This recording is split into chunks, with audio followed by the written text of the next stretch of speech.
with 94% of South Africans 15 years and older confirming that they own a radio set in one form or other, the place of radio as the country's most beloved and popular medium is firmly in place. This year marks 100 years since it was introduced in South Africa through the first experimental broadcast at the railway headquarters in Johannesburg on the 18th of December 1923.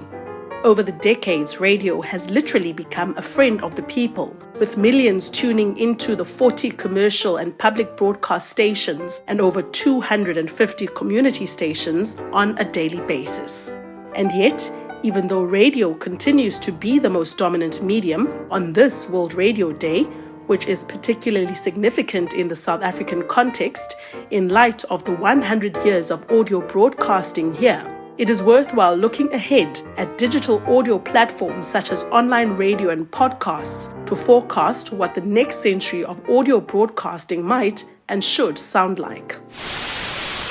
An increase in access to digital tools such as smartphones, coupled with the wider and better internet penetration over the years, has enabled more South Africans to turn to media formats such as online radio in their numbers. The 2022 Infinite Dial study found that the monthly online listening grew to 61% of the surveyed 15 years and older population compared to the 39% in the 2019 study.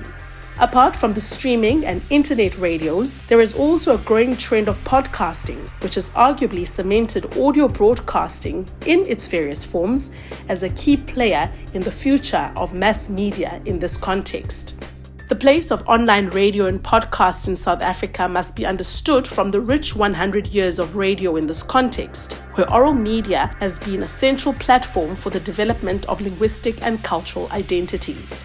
When radio first arrived in South Africa, it was not meant to include broadcasts in indigenous languages. It was only as part of efforts to gain the support of the black majority during the Second World War that black people were even thought of as a possible audience by the apartheid regime. But once the medium was opened up to indigenous language speakers, both as an audience and as content creators, through the first Zulu broadcast aired in 1941 in Durban, they found a way to use the affordances it presented to express their voice in a society that would have otherwise silenced them. And so, although other forms like television have, over the years, threatened to kill the proverbial radio star, the intimacy, immediacy, and sociability that audio broadcasting facilitates remains unmatched.